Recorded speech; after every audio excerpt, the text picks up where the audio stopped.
All right, party people of the DSA community, we are live and good to go. Sorry, we're a bit behind there, having a few technical difficulties setting up, but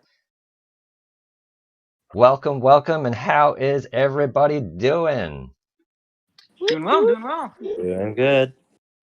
All right, tonight we've got Danny, Ludgate, and the real IRL. I kind of like to call you Earl, just because in my head that just kind of makes sense. So yeah, there. Who we got? We got Converge. We got Raptor. I'm sure Alex is here. Hey, Lonnie. And I am the Walrus. Good to have you all in here. I'm sure there's more of you in here, and I will catch you as you scroll past.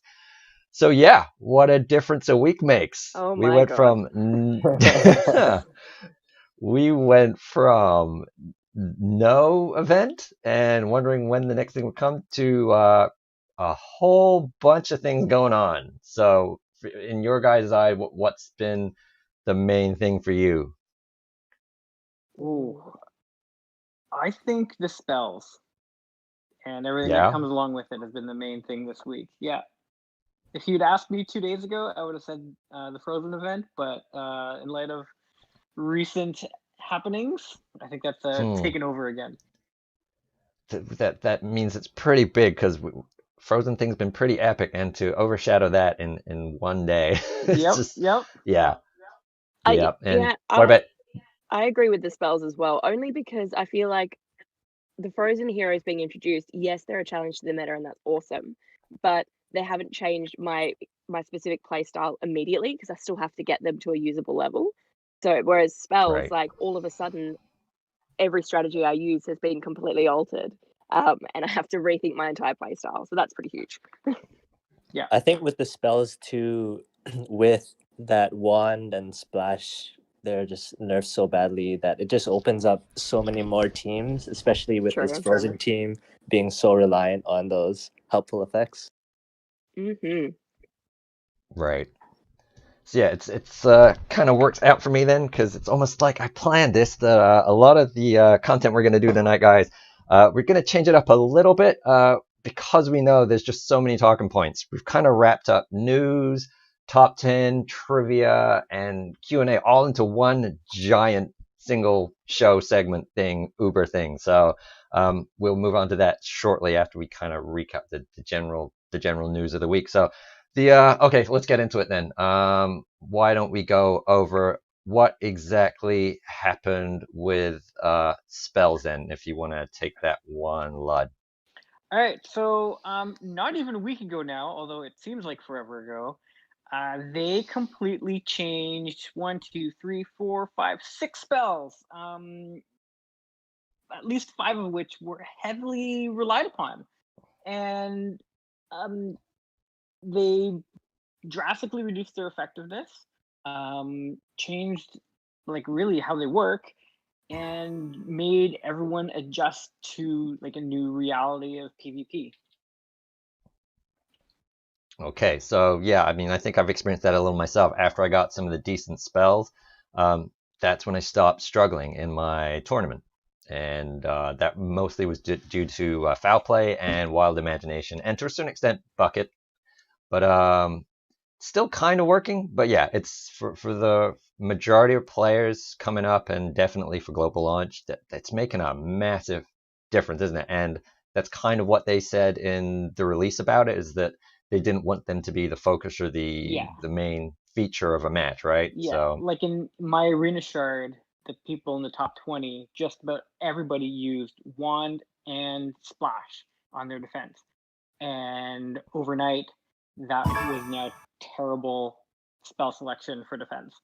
So it really changed how everyone's playing, and it's made things interesting, and a little more challenging as well. okay, and so Earl, how does it change things for you?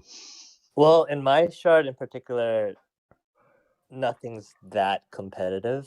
But in terms of arena, I think without that everyone being reliant on the wand, it just slows things down a lot, and you just have to think about what you're going to do with your characters. But I think I like how it's more of a character focus now, and you aren't so heavily reliant on those 2 spells. And for Danny, how's it changed gameplay wise for you? I said you haven't changed your style too much, but how's it affected so far? For me, one of the biggest effects wasn't necessarily actually the changes that they published. It was the changes they didn't publish. So Okay. we basically realized when we were trying to update the tier list that they quietly shadow nerfed the spell charge speeds for 6 of the fast spells. So there's actually only 3 fast spells in game now, those being Cauldron is still fast, Claw, and Zap. So there were the 6 other spells that were all charged at the same speed as those that now charge at the same speed as the medium spells like Trigger's Tower or what's another one? Like Fairy Slumber or Pete's Shadow. They all charge at that speed now. So those ones were Hammer, Wild Imagination, Bucket of Soldiers, Duke Kaboom, Foul Play, and there's one more I can't remember. Splash Mountain. So those 6 spells were all highly used and still competitive, and they also, without putting it in patch notes, made them slower, which I didn't like. So how did everyone figure out that they were slower? Just test and playing with them. Yeah, because of all the other differences, and then while doing all of that, obviously focusing on them is like, hey, what's going on? It's not. Yeah, I used one of those spells randomly, I think to test something out, and noticed that it wasn't charging at the same speed as another spell that it used to charge at the same rate, and that all of a sudden, like, Titans, we stopped what we were doing for half an hour, and we just checked relative every speed spell. We went through every single spell. It was a little arduous, and especially poor Danny was done at like midnight her time, but you know she trooped through. 1 a.m. Sorry, 1 a.m. I think a lot which coincidentally is what time it is here now. There you go. So I think what really triggered it though was when IRL was like, oh, Cauldron's so much faster than the other spells now. And I think at that point we weren't even thinking that any of them had been nerfed, but just that Cauldron was particularly fast. And it wasn't until we went actually through each one and was like, no, like these ones have all been nerfed. And they didn't change everything. Okay. All right, so that's a pretty good summation of generally what went on with spells. And I think the other thing that needs to be addressed immediately, because we will get back around to the spells, because like I said, this whole show now is probably going to be revolve around the whole spell theme. But apart from that, RuneGate, huh? Oh my god. What went on? Wow. So this is also spell related as such. Primarily, from what I gather, what happened was obviously people who bought the spell pack after they cleared Tower 5, including our very own Cozy, then had it, well, in Cozy case, immediately nerfed within 48 hours. So, yeah, why don't you update us on that, IRL? I don't know. I tried to avoid that general chat, and it was just a mess yesterday from what I heard. So with that wand pack that they had, with those changes that they made to wand, and because it's so much worse than it was, they gave people this compensation, but I think they messed up, and instead of giving the spell materials, they gave ability runes. And so yeah, from what I saw from the screens, it was 2,000 alphas. Yeah, so and about 1,000 betas and 500 gammas. Yeah, what they clearly did is they meant to give out ink for spell upgrades, and the quantities that they gave out are consistent with what you would expect for that kind of compensation. But spells used to use runes for upgrading until shortly before global launch. And whoever was putting through the compensation obviously wasn't thinking and clicked the wrong one. And for a $40 pack, they gave about $500 worth of compensation, which is hugely unbalancing and not appropriate. And then the real issue became that they obviously realized about 10, 15 minutes after they'd done it. And anyone who hadn't yet redeemed the compensation mail, it was pulled from their accounts. So you then had, not only was it only a small percentage of players who bought the Blue Fairy Magic pack in the first place for $40 suddenly had all these runes, but it wasn't even every person who bought those packs. So then you had the combination of the people who got it and thought it was fair compensation because they were annoyed about the spell nerfs, not actually comprehending that, no, they're not going to give you $1,000 worth of runes for a $40 pack. Plus the people who felt entitled to it because they bought the pack but didn't get it because they realized the mistake. And then also the group of people who didn't buy the Blue Fairy Magic pack but had recently bought the rune packs for significantly higher prices that came out just around the same time as that pack. So everybody was pissed. Even just people too who focus farmed Blue Fairy Magic through the Tower Exchange. They could have spent the last month farming that, and all of a sudden their shiny new level 4 spell is not very usable. Same for a lot of the spells. You got your Splash Mountain, your Peanut Pummel. And it takes so long to invest in all those spells and to have them change overnight. And with only that one being compensated, it's kind of... Yeah. And that level 4 upgrade is really expensive. Meathead did mention... I may be the one... Sorry. Oh, what did you mention? Meathead did mention that they were going to offer other compensation packs for other spells. Again, only for people who paid, as Mintz pointed out. But that kind of got halted by the mess up. So they were working their way through. But then with obviously everything that happened, all the compensation has been paused. Right. Yeah. Yeah, I think I caught that as well. So they're going to try and fix that, and then after that, they're going to dole out correct compensation. They have fixed it now. So Meathead spent a couple hours this afternoon. Well, okay, they've partially fixed it now. Meathead spent a few hours this afternoon manually sending out the compensation to the people that were entitled to it in the first place. And they ended up deciding to give those runes to those players. There's a couple problems with this. Firstly, it creates a big imbalance in that there's now some whales, we'll call them, that have like 3 months worth of farming runes sitting in their account, and then other whales who don't, either because they didn't buy the pack because they didn't need it, or they pass it over, or for whatever reason. So there's like this huge disconnect there. And also, Raptor is saying in the comments, some people got it twice. Yes. Yeah. Just get into that. Crazy. I know confirmation from one player in particular that they indeed got it twice. And so if one person did, quite probable that more than one person did. Especially if Meathead was doing it manually, or the team were. Yeah, one thing I've noticed in the chat has been, there's obviously a degree of negativity that comes along with this whole issue, but at the same time, bashing on the devs has been somewhat out of hand in certain cases. And I just would like to point out, from having been involved in game production, whether it's mobile games or full-on AAA titles, like, when it comes to a game like this, you'd be surprised how small a team a company will actually put on something like this. And they work really hard. It is not difficult it is not easy to produce a game and keep a game like this running on the size of the team that they usually assign to something like this. So the fact that a lot of people saying, should we trust the devs? What, do we have any faith in them? And it's just like, yeah, if you're around for any of the beta, and especially you guys for over a year, they've been consistently very good in terms of communication and how a team normally engages a player base. I think you would all agree with that. So let's okay, it's a fun topic, and we're obviously going to go over it. But I just want to add one more thing before we move on, though.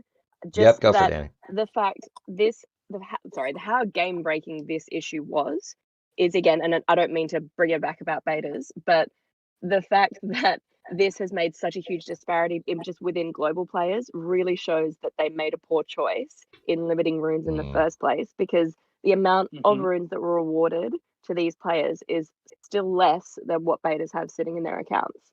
I mean, and I get that we're a small portion of the population, but they shouldn't be using a currency that already existed in high stockpiles amongst the player base as the limited currency at all.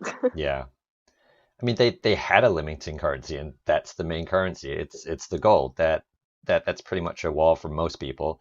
I didn't really see the value of them dropping it at the time, and obviously it's been an issue, so it's been highlighted by this even more, it's one of those happy accidents that, it shines such a big light on it, they may move on it and do something about it a bit quicker now. I mean, fingers crossed, but realistically, when all of this happened, they should have just cut their losses, given everybody the runes in the first place, because they shouldn't be as limited as they are, despite the fact that people are willing to pay for them.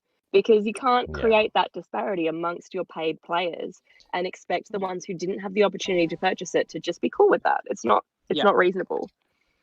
Yeah. I think it would have I been mean, good to just say, hey, listen, we messed up with the spell nerf. Here is a whole bunch of, like, if once you sent out the runes, it's already out there. You can't take it back, right? So send it out to everyone else, and everyone has a windfall of 5 characters worth of runes for their skills. But Yeah. then because the economy remains the same after that, it's still level across the board for the global players, right? And you know what? That actually would be like a huge sign of good faith that the players would really, really appreciate for such a harsh Absolutely. nerf on the spells to get, you know, something useful that we've been begging for months.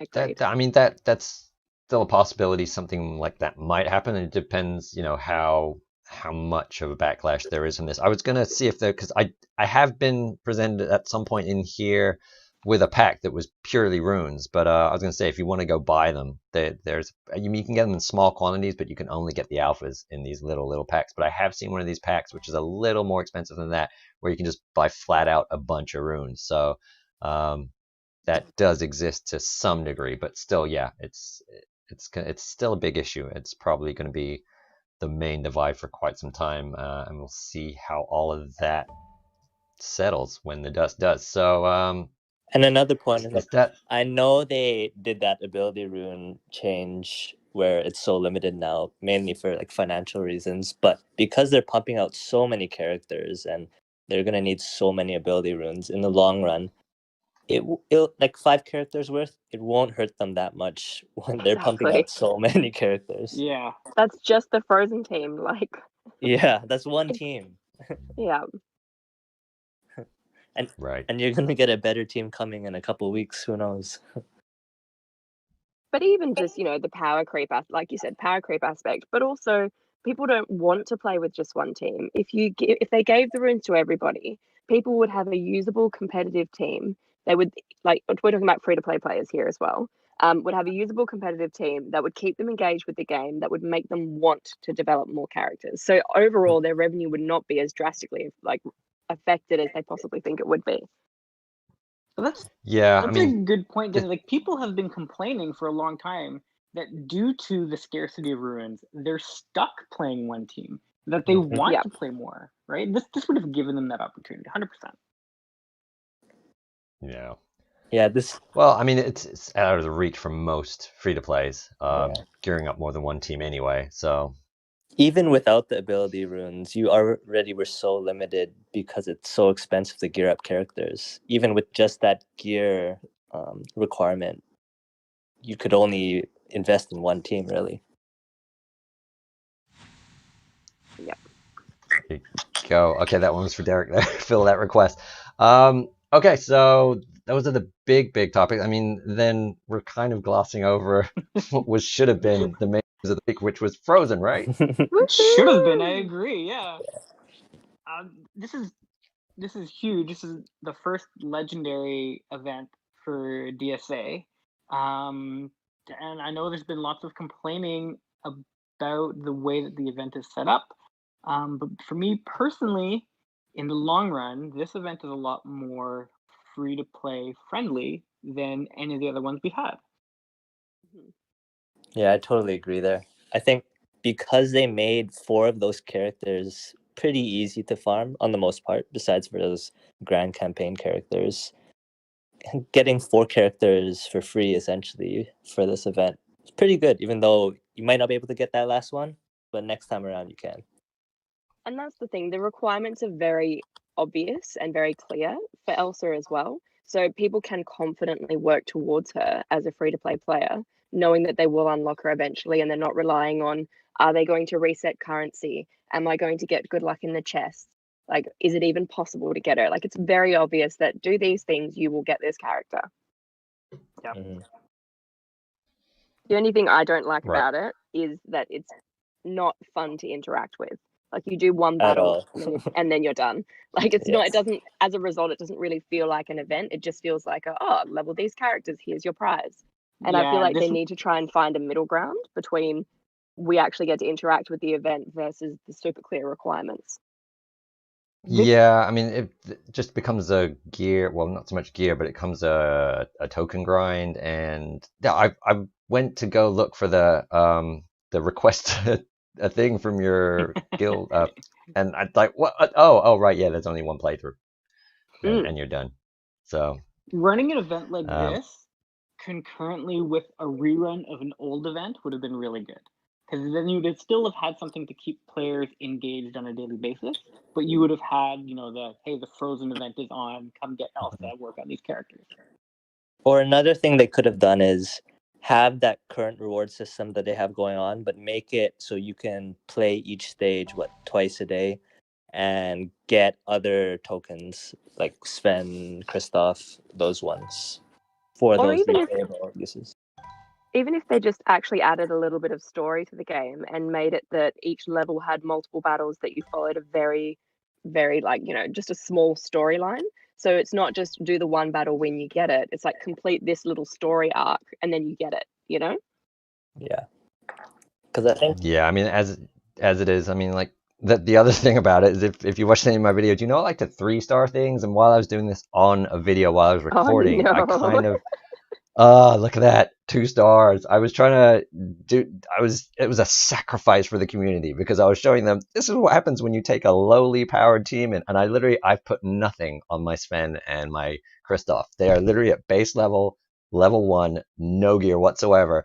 And obviously the plays you taken around them. So I was trying not to take in like my top 5. So I took it and we scraped through and I forgot, or I just I used a basic and I didn't think it was going to take out the last character and it was just hit a crit and it was over. 2-star, and that's going to be there forever now, unless they change this up somehow like we were suggesting. They need to make this more interactive to engage you somehow. Otherwise it's over. It's done. The only thing I can do is this, which at this point I seriously doubt. The Sven thing was nice. I got some really good pulls on that. I pulled 2 5 in a row and got 20, which shot my Sven to 3-star, which is what I needed for the next tier. Then I started thinking, can I get honor ups? So should I start focusing on that? But then the grind for Olaf, I haven't pulled more than a 2 on him, which I'm about to try here because obviously this is sitting here and that's going to be painful for some people. It literally, don't worry guys, it literally went to max like minutes before we went live, so I kind of timed that out pretty well, so it's not been sitting there that long. So You for clicked some the reason I wrong did not tiny click on that token right. character. I did. Here we go. So let's see what a full cache of energy gets us this time. Can we actually get more than, oh no, I don't want to buy those. So this one here. All right, don't do them all at once. 2. See, just I'm just gonna point out that during double Sven drops, you should be farming Sven and not Olaf. Yeah. I know. I just, but again, I'm sacrificing for the community. I'm trying to see if these And drops we are gonna. But like I appreciate said, it. I mean, yeah. No, I mean honestly, I'm pretty much gonna do that now. I think. I mean, whether or not I get to the tier 3, it's really not gonna get me anything. And so the best advice I can give for free to plays is, at this point, you're not going to get much higher than that other tier. So you may as well get what you can get out of the event, which is a good character. And it's going to be one of these 2. And obviously, Kristoff, if you got a good club, you're going to just keep ranking him up, no problem, out of the exchange. However, while there's double drops, let's see if this holds up. I've also noticed the higher you go into the campaign, like if it's level 3, which Sven is, they're pretty good, the drops. The second you go into 4 5 level 4 5s, the drop rate seems to be less. I don't know if it should be an even percentage, right? Doesn't it take more energy on the higher ones though? And is that why? Mm-hmm. Even so, I mean, still you shouldn't. On a full energy bar, you're doing less battles, so that's why you get less drops. Yeah, I think the drop rates are the same regardless of level, so that's why you always want to do the lower energy option. All right, so let's see if we can be just as lucky now that we're Now- streaming. 'cause- Now follow the real RL's advice and don't do all at once. Or Oh, look no, at that. Too late. Every time I see you do that, Sick. it's like, Oh, okay. double six. Oh, wow. Nice. Look at that. I'm like, okay, I've gone from videos, give me 5s, and live streams give me 6. So, all right, let's see if this holds up. Because I did actually get a 2 doing that yesterday after I put the video out. So, how's it going to go? 3. All right. That's still not a 2. And I think we got one more before we hit the 2. And what do we get? 2. So, that averages out. I mean, that's not terrible, and I'm now only 5 away from getting my Sven up high, which I think, honestly, if you're free to play at this point, just gun for Sven. You're going to get Kristoff. It's going to happen anyway, regardless of the event, unless they take him out of the store after the event. But yeah, that seems to be best bang for your buck there, I think. Yeah. What do you guys think of generally the Frozen characters? In terms of farming them, or just in No, just yeah. Which if you can only gun for like one or whatever, what would be your preference on? Obviously not Elsa, but of the ones you can vaguely farm as a free to play player without dropping gems or cash, what do you think is your best bet? Well, I think Anna and Kristoff are pretty easy to farm through the tournament and the club exchange currency that you're getting. So those ones, I think by the next time the event rolls around, you could get them to 6-7 star easy. It's just the Yeah. grand campaign characters where it's kind of expensive to do those refreshes. Yeah, I like Exactly. Anna for a kingdom team, like Brian's pointed out and Anya said. I just want to touch on something quickly that Derek said a few minutes ago. He asked if everyone got the Anna and Sven token gift that came through. The what? Yeah. Which, Oh, let's go have a look at that. I mean, normally, if you were to just randomly get a mail saying, "Here's 2 event character tokens," you'd be like, "Hey, cool, that's awesome, right?" But man, Ta-da. that was really, really poorly timed on their part. Yeah. People were in the middle of a massive whinge on Discord about RuneGate, and that popped up. And some people thought it was compensation and were having to go at Meathead, and other people were like, "This is a slap in the face." And it was like the timing on it was really bad. They should have done it like Monday. How dare they give I us mean, to give them the free benefit. things? Yeah, I mean, to give them the benefit of the doubt, they probably had that whole thing structured out for the whole run of the event. They were like, on this day, we're going to give them an extra thing, that's going to pop out, and then it dropped on the oops. hour. Like, there's no way that wasn't on a timer. Yeah, and just automatically they had this pushed planned out. Like, And we know from Conquest as well is that they have a lot of issues adjusting automatic mail. Like we know from, when you get a go collect your rewards now, and then like 100 people flood into the Discord. I got told I could collect my rewards, but there's nothing there. Well, yeah.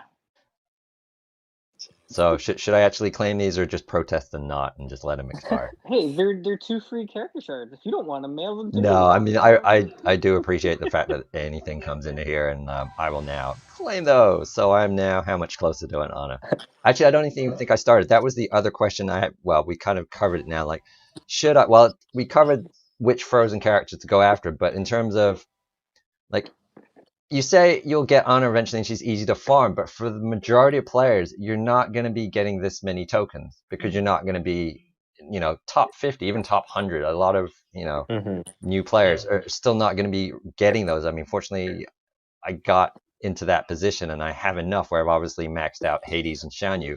And as we've discussed in the show last week, I have no need for Mordu. I'm like 10 away from even unlocking him, and I'm like, should I just... I've obviously been saving them. Should I just start doing this down here with Anna? I mean, she's a good plug and play character for a kingdom team. I'd say she's one of the top 4 picks for farming out of that exchange at the moment. Okay. And like Mint said in the thing as well, I would go Anna over Hades only because of how expensive. Again, I know I keep touching on this, but how expensive Hades is to gear, to ability. I think you'd find more success doing Anna over Hades first, just because you can get her to a usable level more quickly, and then Okay. focus Hades once you already have a team of 5. So when you say usable, what would you say is a usable level for Hades? Because I got him to gear tier 6 flat though. But No other it pieces. depends on your competitors though, because I mean, for me, Yeah. I have Hades with 1 missing gear piece and I can't use him because he's just not competitive without that piece of gear. So I can't use him in anything. But I'm also Right. playing against endgame characters who do have him max. So for me, not Yeah. usable is a lot higher than I would say for maybe you, like in your exchange or your tournament where people are still building characters. Mhm. Like you might be Yeah. able to use him earlier, but it's because the main reason why Hades is so good is because of all the crazy stats he gets from the huge amounts of gear you need to equip on him. Like he has 14 cloths, which is 5 more cloths than any other like average hero. So he literally has half again the amount of stats applied to him at T6. So that's why he's Right. awesome. So yeah, so I really slipped my focus here because I was needing another mythical. I'm probably the only person who's kind of found quite a few bright sides to this whole spell thing because number one, I was like, oh, I'm so fed up of Peanut Pummel, and then boom, exactly what I wanted to happen was like, oh, it only affects one character now, perfect. And then what else just went in my favor with like, okay, Bucket got a bit nerfed, but that's fine, I can live without it. I think the only thing that hurt me a little was foul play, not being able to. I know it said steal taunt, but for me it was effectively just stripping taunt. That was the main focus for that. So yeah, I was on my way, and now I don't need to focus on Tower so much because the main reason for finishing Tower 5 was Blue Fairy Magic, and now it's just like, I think Also, I'm off the hook for that too. I think just to that's one of the So interrupt, sad that's things Puddles about has that change, though, and how like Blue Fairy Magic was one of those things that made towers so important to try to progress as high as you could, and now with that one getting nerfed so badly, it's like, why even bother? Yeah.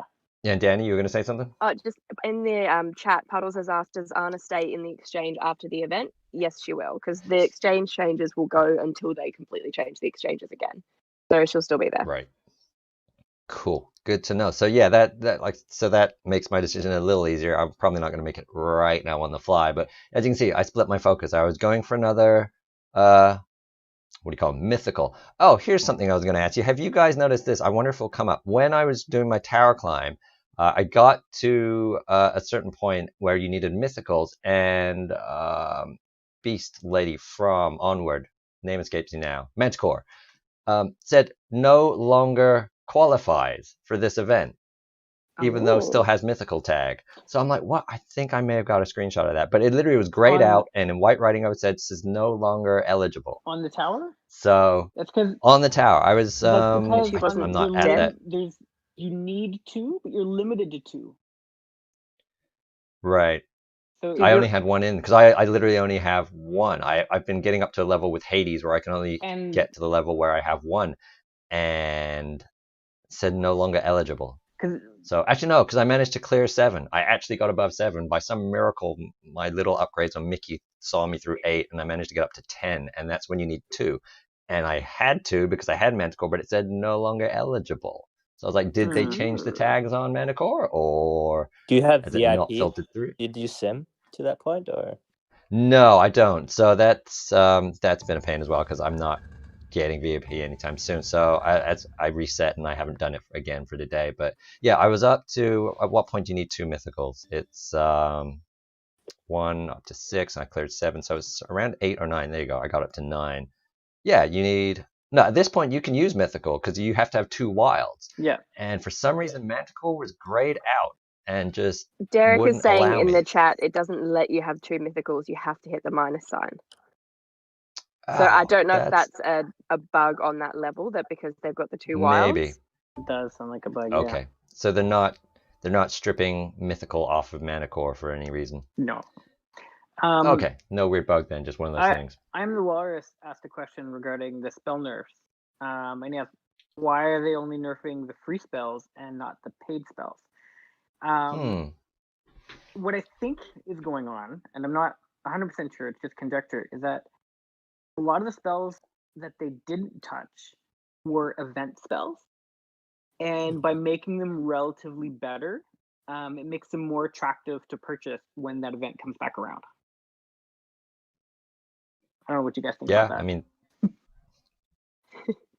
did they? What did they nerf? It was mainly They just nerfed Let's go foul through the list. play. I think that was the main event spell that Foul Play was was the nerfed. only event spell that they touched. Yeah. Yeah.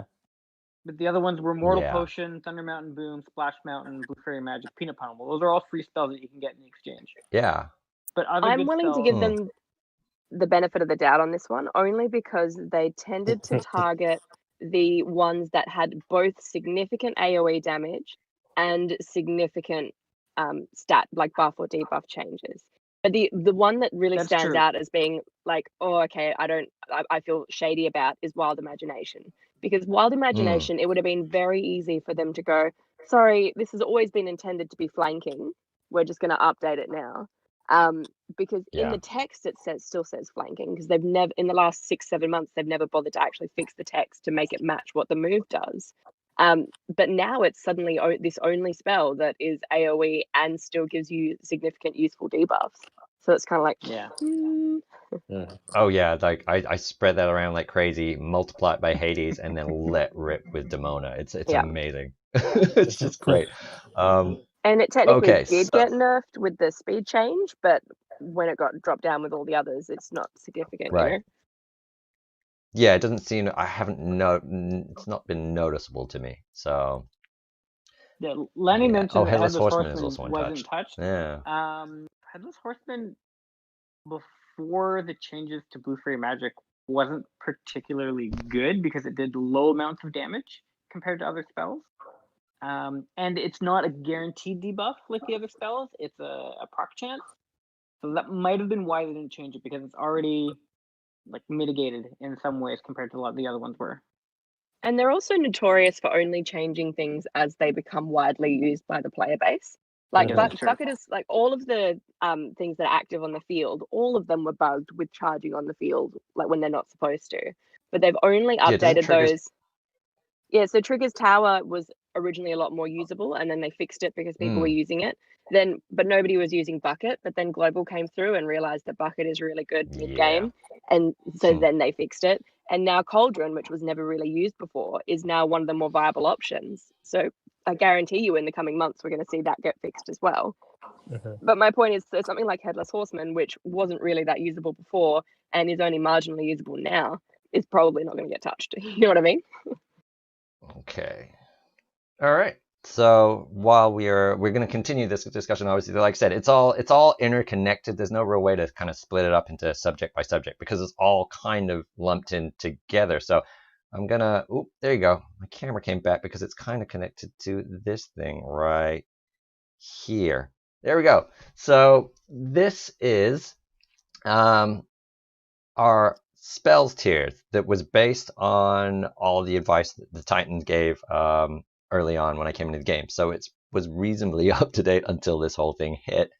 And without looking at your tier guide or whatever it is that you guys put up yesterday, we're going to see if you can remember where you put things into what character. I mean, I have it. And I obviously made this chart up. And at the same time, this is also going to be our trivia because I have some interesting trivia about each of the top tier spells that are ended up in these positions now. And as they pop up, we'll just kind of go through them. So we're just going to do one great big smush of everything right now. So let me see. So do you guys remember? I mean, this is probably going to go back to, but pick one out of there that we were talking about, and let's see where we want to start on this. So if you guys can see it, pick one of these that got seriously nerfed or changed or that made any significant difference to you, and we'll get rolling on that. Sorry, I was reading the chat and I cut half the question. Just before we start, I'd also like to say something that not a lot of people realize. When we do both our character lists and our spell lists, each tier is not actually a bucket. We actually order them within the tiers as well. So like a spell at the top of its tier, we've classed as significantly better than a spell at the bottom of its tier, even though they're in the same tier. And not a lot of people actually realize that. They think it's just the order is randomized. I just wanted to add that before we do this. Yeah, that was pointed out to me as well by I think most of you when I started putting this thing together. So And obviously it's super out of date now. So live on the stream, let's reorganize all the craziness that was the incredible spells debacle. All right, so pick one. I'll let Danny pick the first one. Well, She's at the straight top off the of the list bat, this week. So. Cauldron has jumped well up. It is now actually Cauldron, usable. all right. It's in B tier at the moment and is now gone to S tier. So Cauldron, we'll just grab Cauldron. Let's see if this works. There we go. Okay, we got a floating Cauldron, and it's going all the way up here to the top. So what makes Cauldron so great in this new era? Well, I think now because it charges so fast, and at that max level, it's giving 3 magic to your team. It just becomes so helpful over time, especially with the gameplay being slowed down a bit without that wand and splash going on. All right. Hey, Jupiter. Okay, so it's now super fast charging. Mm-hmm. Yeah. Was it not before? Was it Relatively medium or? Well, it was. So it is was it because fast things? before, right? Like I think Right. it was still one of the fast ones, but there were so many fast ones that there was almost always a better choice. But now, because it's one of only 3 spells that charges that fast, it's become more attractive. Plus, a lot of the other spells around it got worse, so it became more attractive because of that as well. So, I mean, I think that's the case for a lot of these things. It's now not so much that one thing got so great or one thing got so bad. It's all just kind of relative because it all just kind of changed. All right, so Cauldron is now up there. Move on from that one as well, I'd just like to point out that we've placed it there even knowing that the speed meter buff is bugged out. So the move is supposed to grant a 10% speed meter buff each time it puts a magic on a character, and it's not currently doing that. However, despite the fact that that bug is in place, it is still top tier. Fair enough. Okay, it's not doing that, but it's also charging along the field. So it's got like 2 bugs that kind of maybe cancel each other out a little bit. Same thing with that hammer speed buff. That is supposed to be working. And it doesn't. Okay, so this Cauldron, let me have a quick check where this ended up in the top 10. Cauldron ended up right here at number 3. And this is also, by the way, as Danny mentioned at the beginning, they tier them within the tiers as well. And from 1 to 10, these are literally how they're ordered in the tiers list as well. So that's how we arrange the top 10. So Cauldron, this was also, even though it's number 3, it was probably one of the hardest ones to find any interesting trivia facts about because it's a cauldron. So as far as I can tell from the artwork, it is Merlin's Cauldron, and that's from the Sword in the Stone film. And there's not much to say about trivia-wise about a cauldron, but Merlin is probably one of the only characters from that film that has a life outside that film and got continued to use throughout Disney films and mythology, and Madame Mim as well a little bit, because she's been included in the Disney Villains franchise and some Donald Duck comics. And the only interesting thing I can think to tell you about Merlin was not really a question, so it's just a bit of a fun factoid, was that the animator Bill Peet based Merlin's appearance and personality a lot off Walt Disney. Specifically, his nose was modeled exactly after Walt Disney's nose. So that's Cauldron. So it's a fun bit of trivia there for you about the most inanimate object spell that I could find. All right, so Danta Ludd, why don't you pick the next one? Just to pause for a sec. Walrus, we will come back around to RuneGate. We've got your question. So if you do want to stick around, we will address it, but we're just doing this first. Anyway, keep going. Yep, so I'm going to go with Wild Imagination. Okay, one of my favorites, so I just need to grab myself. It's my new favorite spell. Oh, it's your new favorite spell. It's been my favorite probably since I got it and got into the towers. So, Wild Imagination. And Wild Imagination goes where? Wild Imagination goes in S tier at number 2, I believe. Okay, we'll put him right here. That might be a bit messy. I'll line them up properly when I actually publish this for everyone. So, Wild Imagination, let's see. Are you right? Where did it end up? It is at number 2. So, you guys are remembering pretty good.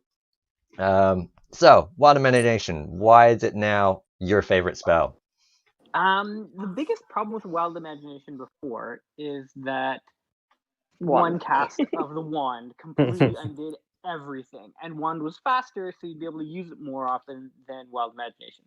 But now that that's gone, that's off the table. It just pumps out continuous damage, and it's got heal block too, which is great.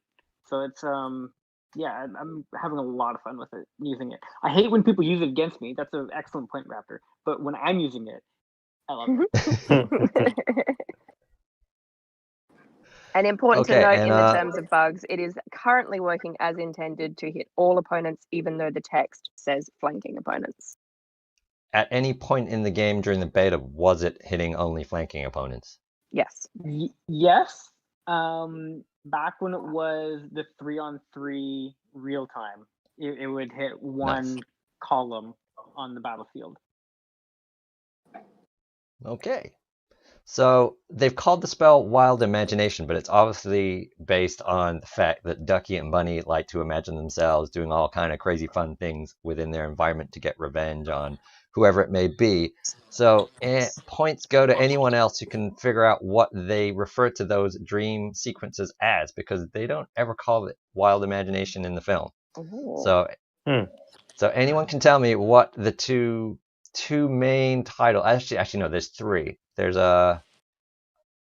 two main ones. There's two main ones in the film that they refer to those dream sequences as, which they probably could have named the spell after, but for some reason they didn't, and they went with Wild Imagination instead. Lani says Flush Plush. Really close, Lonnie. I'm going to give that to you. It is the old Plush Rush. And anyone else know what the other one is? Not a clue. I haven't actually seen the No. movie, so I don't know. Just, winner, winner, chicken dinner. Obviously not duck dinner, because why would he want to do that to himself? So, yeah, the two were winner, winner, chicken dinner, and the old Plush Rush. Plush Rush is do we have so any much better. Yeah, that Yeah. was a good spell. Like, it's in the film. They literally called it, like, hey, let's go for the old Plush Rush, and they called it Wild Imagination instead for whatever reason. Okay, and for bonus points, what is another franchise that, who is it? Specifically, I think Ducky mentions to some other characters in the film. He mentions and gives a kind of Easter egg reference to what other Disney-owned or partnered franchise. Ooh. I No have idea. Clue. Okay, so they're helping those little frogs that they find new owners, and Ducky tells them Rainbow Connection, which is obviously a reference to anybody? Nope. Derek in the Seriously, chat Rainbow says, Connection? Derek in the chat says Monster Inc. No, Mint Chalk Chip got it. I think Monster Inc. was a guess at which other franchise, but no, Mint Chalk Chip got it. It is the Muppets. It is Kermit's song, The Rainbow Connection. You guys don't know that? Nope. Nope. Nope. Seriously? Oh, No no, Muppets? I do know it. Rainbow Connection. Why Yeah, okay. are there so Sorry. many songs about rainbows? You gotta know that. All right. So yeah. Yeah, exactly. So yeah, we should totally do like a karaoke Disney night on one of the streams. It'll That would have be to be amazing. when it's not morning for me. Yeah, Oh, come on, we'll give Danny. Hey, get a little coffee in here and you'll be good to go. I don't want to be Yeah, drinking booze in the car park of Macca's at 8 a.m. Thank you. just singing in your car. Okay, I mean they do also mention another film. I don't know how far you want to go with these trivia things, but does anyone know any other franchises that Ducky and Bunny have? They drop a lot of references in their very limited dialogue.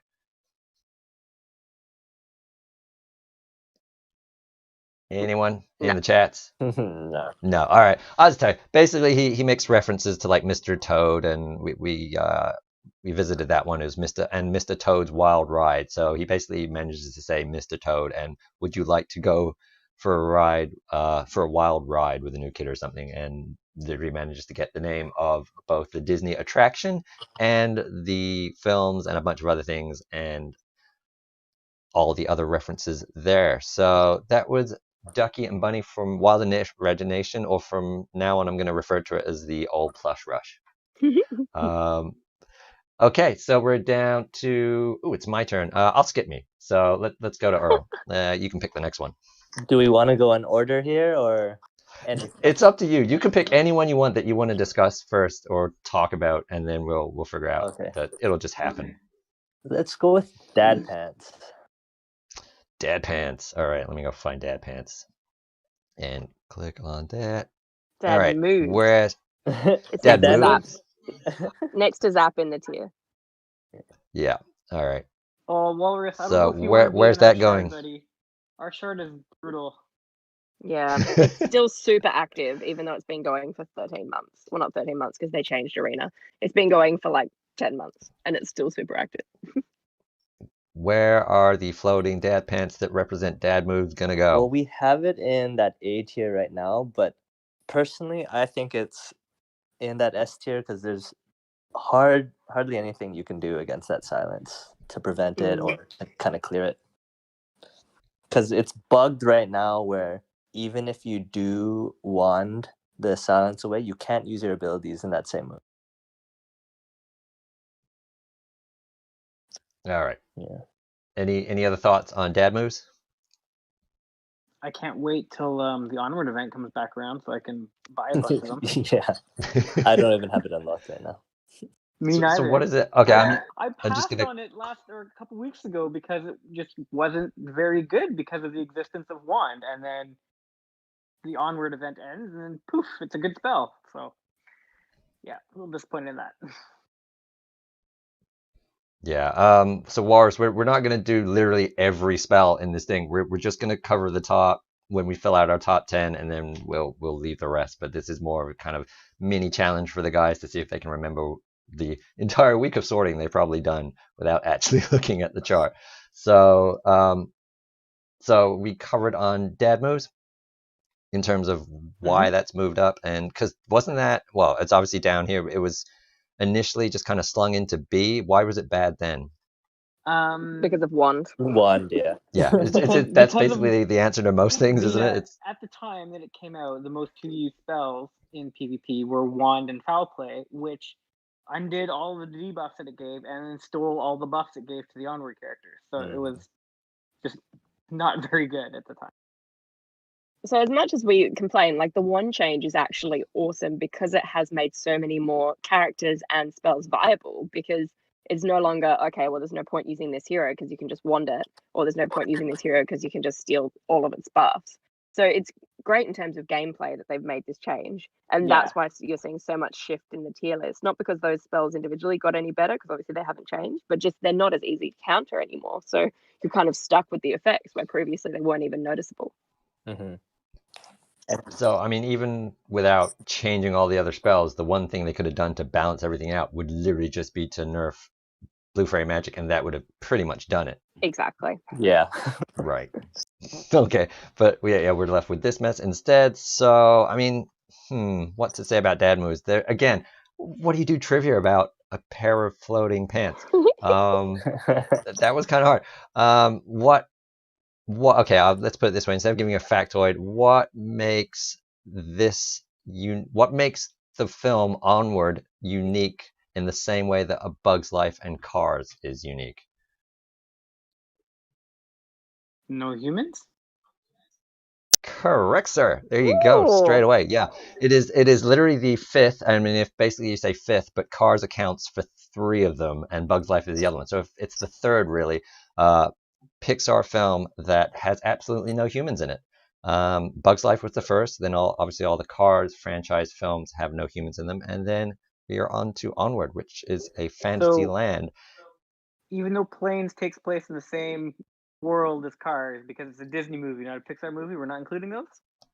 The original Planes and the sequel to Planes 2, which I have a very good friend who worked on all of those, did all the airplane nice. physics for that. Yeah, he's a very cool guy. He loves aeronautics and stuff. And that was done by Disney Animation Studios, which is a completely separate studio, not even in the main fold of Disney Animation. So it got supremely nerfed over to a almost third tier studio if it wasn't already part of the Disney production house. probably, but I really enjoyed those, the planes things. So yeah, they're not. This is purely Pixar. Gotcha. Yeah, so it would have been the third, that is. But yeah, if you count those as well, then yeah, within the Disney wheelhouse, yeah, you can count those. But for Pixar specifically, also interesting fact, it's literally the only Pixar film, not including international releases in random countries, that was ever released in March. It did not get any kind of summer thing. It came out in March, Really bad and timing on also their part. super bad timing, but that also made it the first ever film that was released in theaters and then digitally released 2 weeks later on demand because of the lockdown and whatnot and what's the Except in craziness that's Australia, going where on. we had to wait until April. Did you? They didn't. Oh, they left it Yeah. even longer to release it on demand. Yeah, because of licensing issues. So we didn't get it till was it like the end of April, like the 24th or something? It's so Yeah, it was a sad. while Right. after. There you go. I think that's all I can really tell you, because Onward's kind of new, so there's not a lot of interesting to, apart from what other franchises mentioned and very obviously Easter egged in. There's a real specific. I'll tell you what franchise it is. It's from the Toy Story franchise, but what from Toy Story got a bunch of Easter eggs in Onward? I didn't notice. Yeah, I didn't either. I've only watched it once. Mint says Dinoco. Dinoco? It might be, but that's not the one I'm referring to. I'll give the chat one more chance if anyone wants to chime in. And what it was Pizza Planet. There is a version of Pizza Planet in Onward called Pizza Realm, but obviously exactly the same. They just changed Planet for Realm. Cute. And then also, just as they start their adventure, there's a Pizza Planet van sitting there. Yeah, Pizza Planet truck. There you go, Lonnie. Lonnie got it. Lonnie's So always on the there you ball go. with this. Amazing. Yeah, she's our 10 out of 10 for Disney knowledge so far consistently, is Lonnie right there. So Yeah, she missed the hard one. She came to my live stream on Sunday, and Okay. I asked her a couple of things, and she went back and watched the replay and was giving me Nice. all the right answers. Nice. Apparently Good she job. said the easiest one for her was the hardest one for you guys, Wow, which that was hard. the skeleton thing. So, and I totally believe her. So, okay, so let's throw it to the chats, and seeing as we're talking about Lonnie, you get to pick the next spell that we go ahead and talk about. Try and pick one of the top tier ones that's probably going to end up in this top 10 list.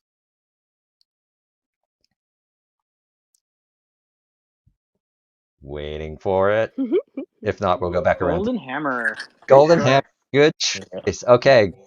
Okay, Disney Titans, where does Golden Hammer end up in all of this? Number 1 in the S tier. Yeah, I think that was probably going to be the easiest one for you to remember. Golden Hammer. Obviously from Wreck-It Ralph. Felix. Yeah, Fix-It Felix from Wreck-It Ralph. And like we said, that totally has ended up as number 1 spell pick. And Lud, why is that the number 1 spell now?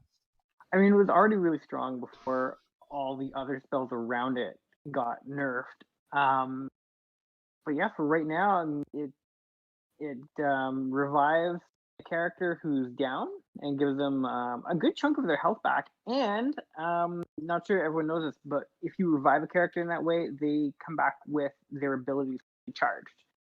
And then if you don't have anyone dead, it gives undefeatable to your character, so they can absorb that last hit that would really kill them. So it's really cool. And it's fast charging. It's not in the super fast category like Cauldron, but you can use it often. Also, the nerfs to foul play made it harder to counter Hammer as well, because previously, obviously, you could steal taunt. So it meant that even if you had, for example, a tank on the front line taunted, but any of that front line had undefeatable, you could pinch it, or at least get rid of it.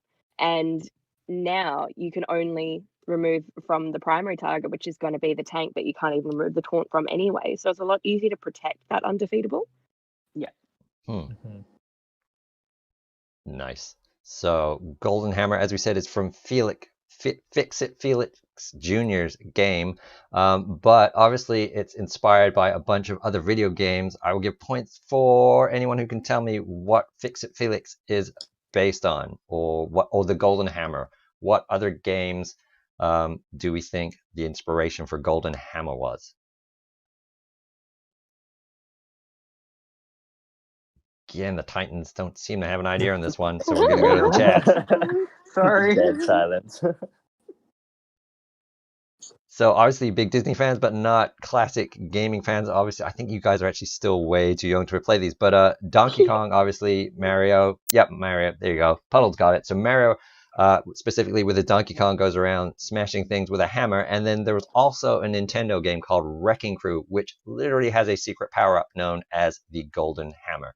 Oh wow. So There you go. we imagine that the gaming nerds over there making Wreck-It Ralph totally referencing and giving an homage to those two games. Well, there was like So 4,000 video game references in that movie.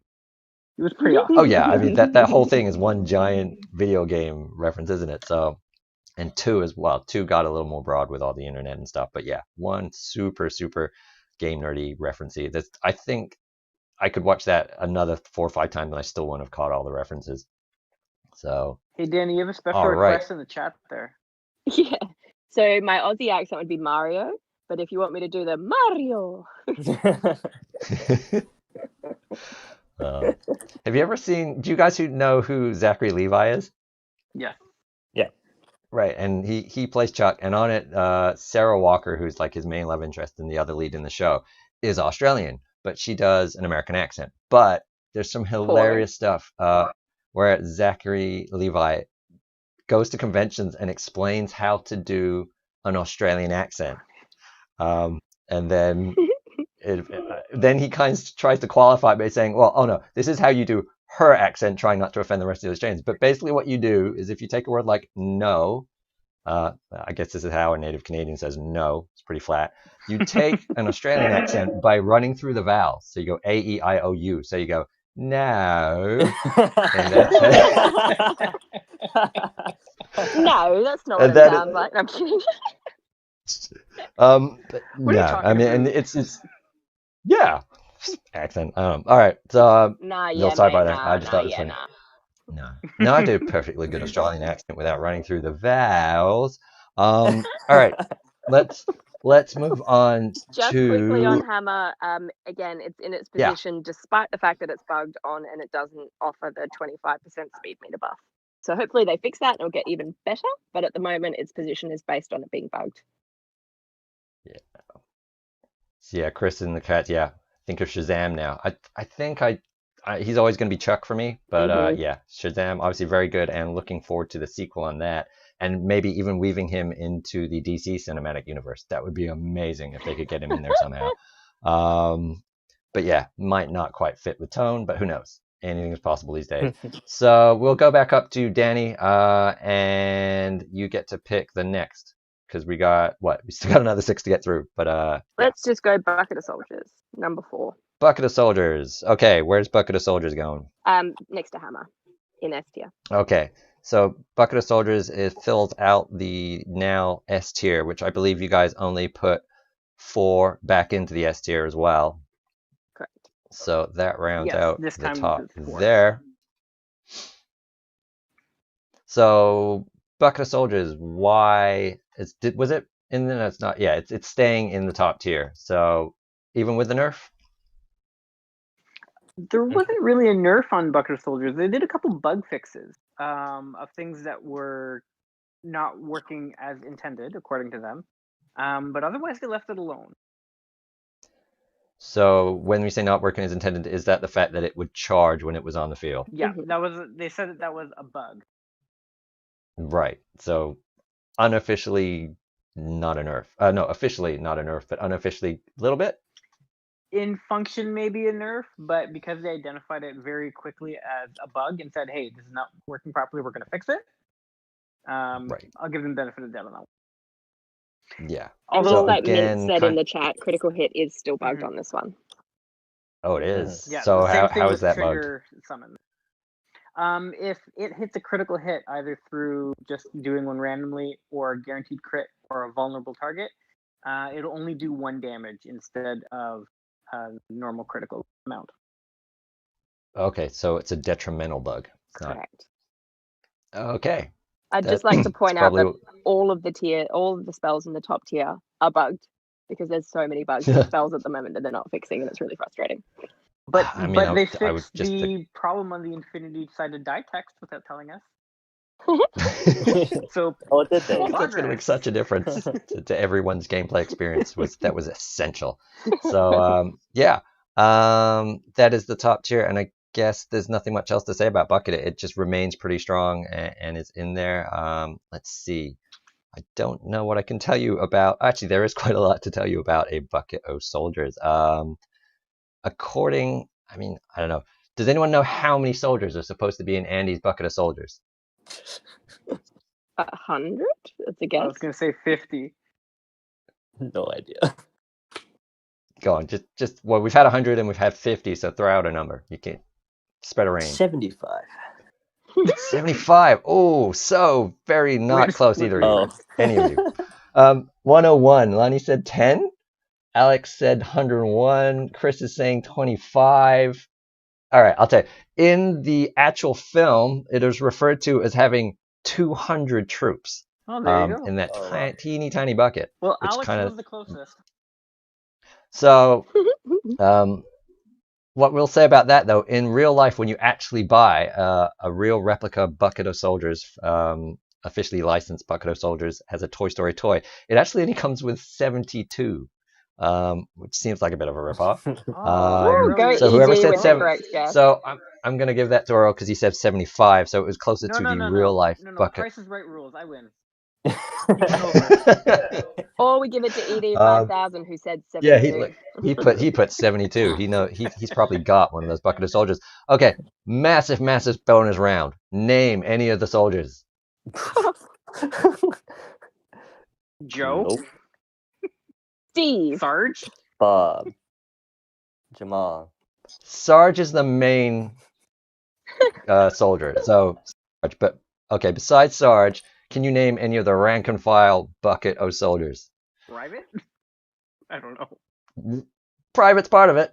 Private what? I want to say Ben. I was gonna say So Park. close. It's actually right. Okay. One of them's called Private Benjamin, and does anyone know what that's a reference to? Good job, Teddy. Wow. Anyone know what Private Benjamin's a reference to? No. Nothing that I can say in the I- Disney chat. No. Private Benjamin was, there you go. Puddle's got it. It's a Goldie Hawn film, and it's from 1980, I believe. I didn't actually write that fact down, but I'm pretty sure I remember the Private Benjamin because it was one of my favorite movies as a kid. So it's a really cool little. I can't really classify it as a comedy, or it's probably a comedy. So Private Benjamin, go check it out. It's a Goldie Hawn film. It's a really good film. I'm not sure if it's going to hold up, but if you guys watch it, you'll let me know. And then I'm just going to tell you what the other names. There is a Captain Shields. There's a Mr. Plastic Explosives. There is Private FC Mojo. There is Corporal Thomas. They got a bit lazy with that one. And then Corporal Thomas, I think they probably gave him a generic name because he was the one who was lost in an unfortunate lawnmower incident. Oh. Oh, no, it wasn't. Yeah, he was. And then there was Thorpe and Gordon are the paratroopers. See, all I and Private remember James. that it was called Operation Playtime. That's all I remember. Yeah. All right. So amazingly, I can't believe I managed to get more out of a bucket of soldiers than I did out of a cauldron. So, Lud, what do you got left? We got 5 left. So let's get on to the claw. All right. So why don't you break down where and why the claw? The claw goes in A tier. Why it's there? It's a pretty fast charge. It's an AoE spell, and my particular thing that I like about it is that it gets around evasion because it sends out one little alien to trigger the evasion, and then it dumps the whole big pile on the enemy. Mhm. That I've got to say that's one of the more satisfying animations in the game. I think And so. it, also when it goes into slow mode and just like the claw, it's awesome, especially in the tower, which is now not that important. And especially So- with more people using that Spirit Mufasa spell, with that level 4 upgrade, with that chance to get that evasion, it gets around that nicely. Yeah. Plus, as well, it Alright. can be quite good for against the frozen team. I haven't tested personally, but because it does that bonus damage to spawned minions, it could be quite good for like people using shadow to get multiple spends. Could be good for the trolls. That's a good point. I didn't think of that, Demi. Thank you. Yeah, because what does it do? Like 60% bonus damage? I can't remember. To spawn minions. Sounds about right. And Lonnie was saying, fun fact, there was also a Combat Carl in Toy Story 1. Yeah, there was, because Hasbro did not want to give them G.I. Joe when they told him that he was going to get blown up.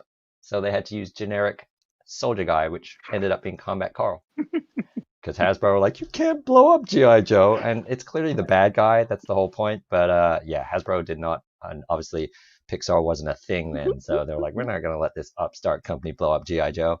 So they ended up with Combat Carl. Great little factoid there, Lonnie. See, this is why she's like #1 with the knowledge on the things. Okay, speaking of then, try this one. If we're talking about Toy Story and the claw, which Toy Story movie is the claw not in? The last one, Toy Story 4, right? There's 4 of you, so one of you got to get it right. Well, there's 3 of you, 4 including me.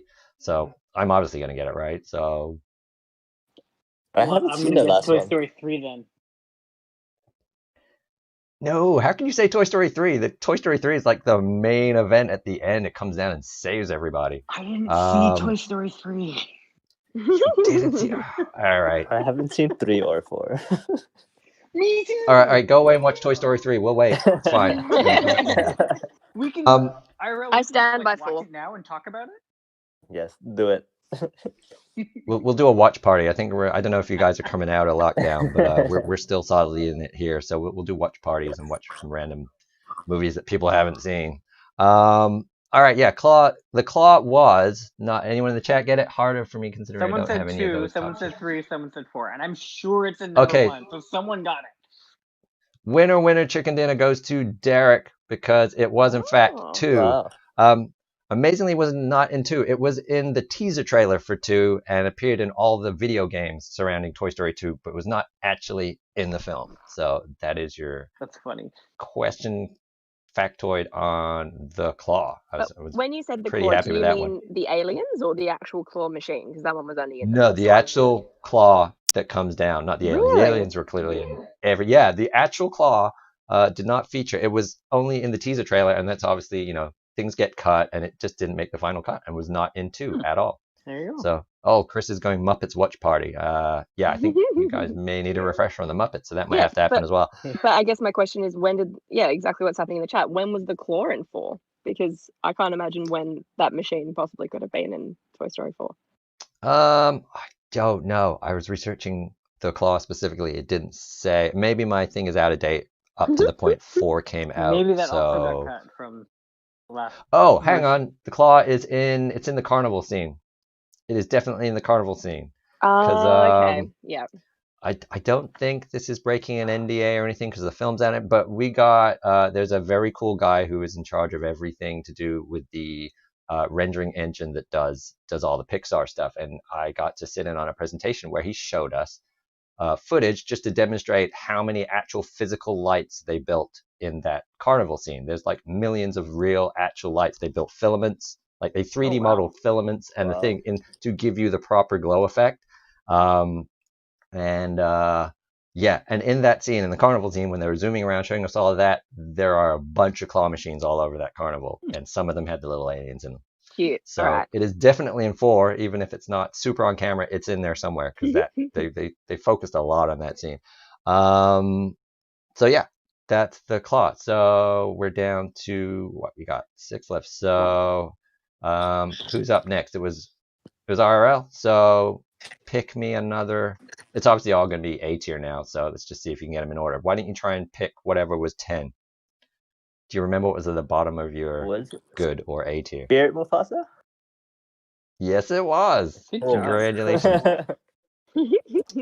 And that's one of my favorite spells to use right now, especially with foul play not being as great.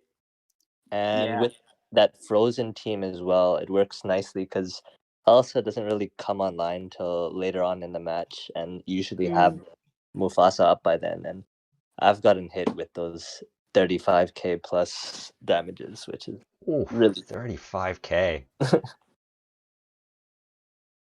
Yeah, I'm kind of happy when I get like a 6K hit out of my big bad wolf, but that's insane. All Interesting right, fact so about there's Mufasa and Dad moves is they're the only two spells that are slow charging that have still made it into the top 2 tiers, just because of the impact that they have. Mhm. All the others Yeah, are these there are more probably on their speed. right. These are probably out of date, but if you follow this chart, basically if it's got a red outline, it used to charge slow. If it had a yellow outline, it used to charge medium, and if it had a green outline, it used to charge fast. So, like you're saying, it's still slow, and it made it into the A tier. So, trivia question: who besides James Earl Jones was offered the part of Mufasa before he ended up getting it because they turned it down? I knew this. Ooh. Remember. Go into the chats. Unless Danny's going to spit it out before you get there. I'm on, Danny. thinking it's like on the tip of my tongue and I can't remember it.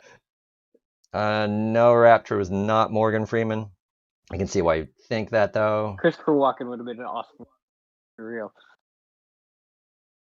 That would have been the weirdest Mufasa. I'm not going to do my Christopher Walken. Okay, it It wasn't was... Marlon Brand. No, I don't know. Morgan Freeman. No, Amazing. was Marlon Brando still around by that time? Yeah, that was like 1995, so probably. Okay, so one of them, there were two. Two people turned it down before they went to James L. Jones. Can you imagine that? There you go, Ming Chot Chip got it. I'm not sure if he had time to Google that maybe, Ooh, but I'm going Sean to give him the Connery would benefit have of the been doubt. good. Oh, yeah. Sean Connery was originally, and then after Sean Connery turned it down, guess who they went to? Nope. They couldn't get Scottish, so they went Irish and they asked Liam Neeson instead, who also turned it down. Yeah. And don't think there's anything else in here that is worth, because we're going along. So, oh yeah, he was gonna have a song as well. Mufasa was supposed to have this awesome song called Mighty King of the Wild, but the voice actor couldn't sing like James Earl Jones, just could not get anything close to what James Earl Jones sounded like as a singing voice. So they scrapped it, which is a shame because I've heard that song and it is awesome, and it never made it in any way, shape, or form.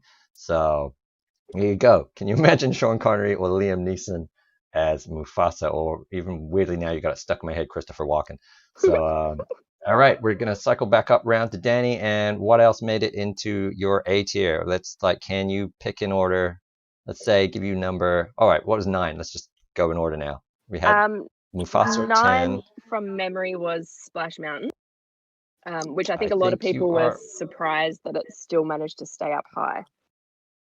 Let's see, are you correct? Yes, you are correct. It was number 9. So why did it stay up there then?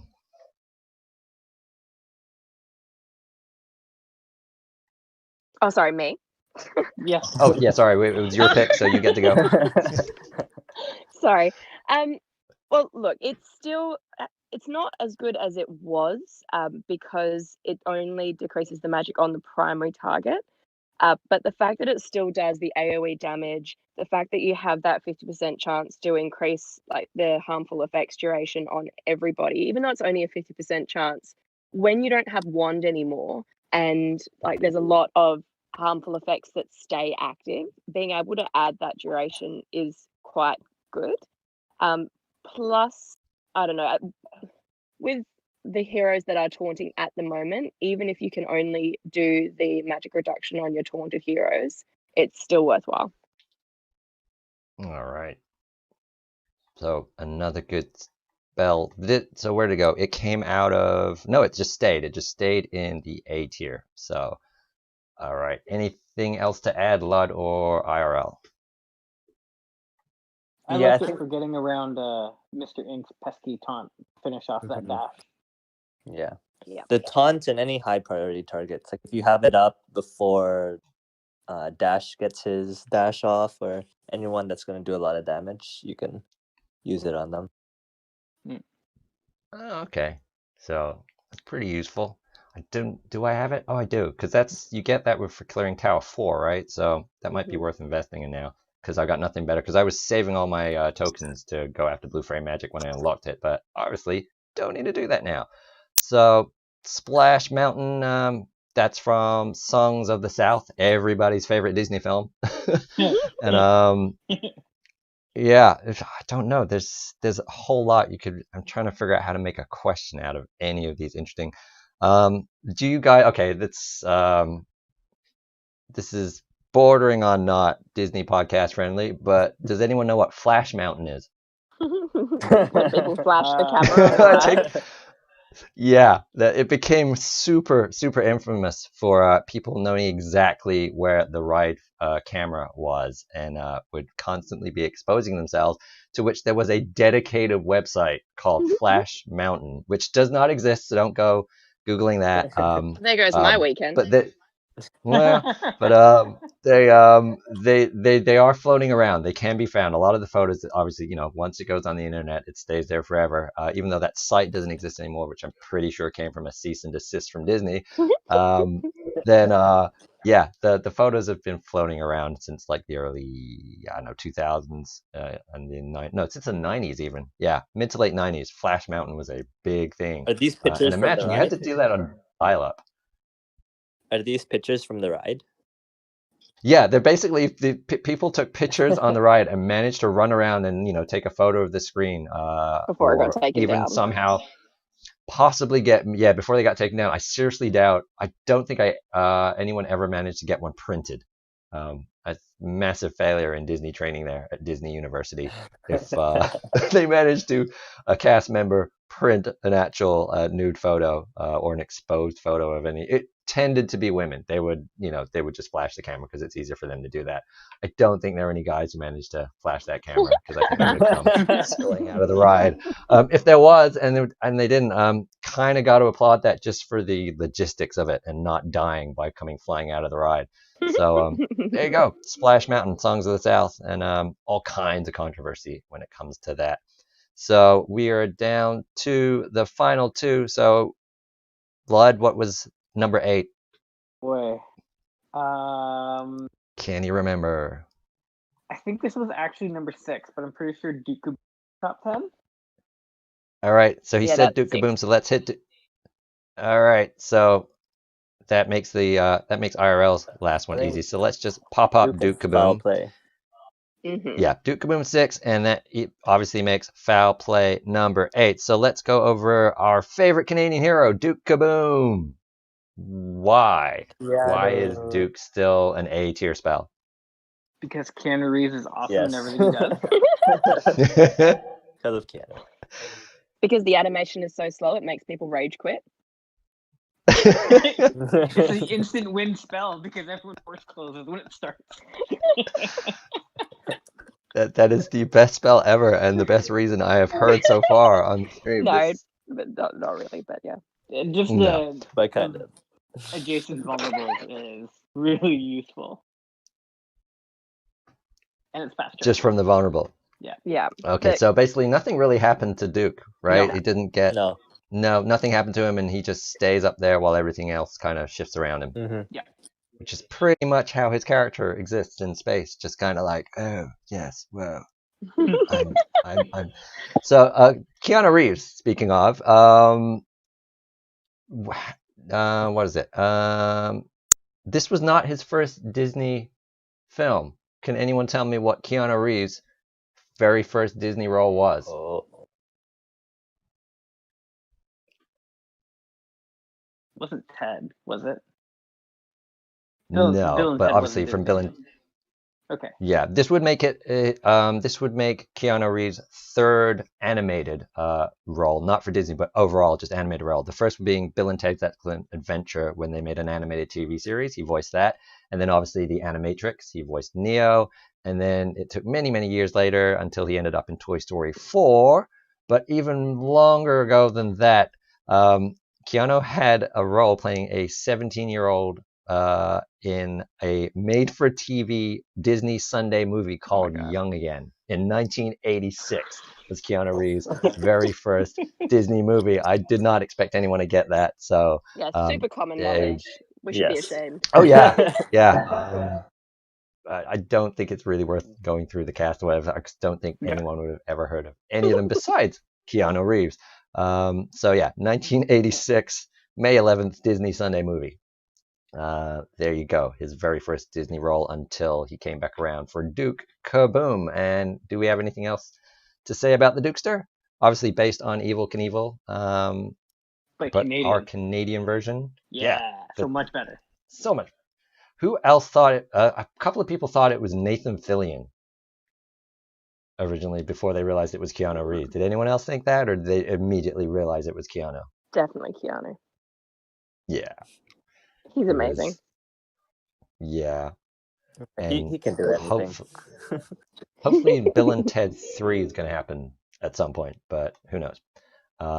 Everything's shut down right now. So that leaves us with foul play. So do you want to take this? Would have been yours IRL. So why foul play dropping down in the ranks? Obviously. Yeah, so with its ability to not affect taunt anymore, and you're only gonna purge and copy helpful effects from that one target now. It does have that Jafar bonus still, but in general, you're not taking away as many that you did. Yeah. And especially with that taunt that you're not going to be taking away, it's a lot less helpful. I mean, I noticed that just in Tower, I was using that just to strip taunts, and it wasn't about stealing the taunt. It was just to be able to strip it away so you could attack the other characters. But another bonus to this is it does make those tanks a lot better now that are able to hold that taunt. Yeah, 100%. So overall, I mean, I know we've had some issues and there've been some other things, but would you say overall for the health of the game as a whole, that the rebalancing is kind of doing what it's meant to do? Yeah. Well, I think especially for the tanks, yeah, for sure. So it makes a lot more teams viable and way more strategy coming into play now. Mm-hmm. So overall, pretty good for the health of the game. So now we've had a few bumps along the road, and if Walrus is still with us, then I'm going to put him out of his misery and let's go back around. And what is it he wanted to address about RuneGate? He is not in the chat anymore, but we can scroll up and answer it for those who have stuck with us. Beautiful. So he originally said, where was it? He said, I feel like they're fumbling in the dark with giving out compensation and taking it back only to give it out again. So his question was, how do we feel about that?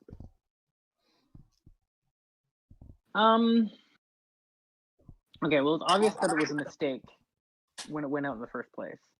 So trying to control that very quickly was probably not the right move. If I really think about it, they should have just leaned into it and owned it and said, anyone who had wand, here's compensation, because it used to be a crazy good spell and now it's not.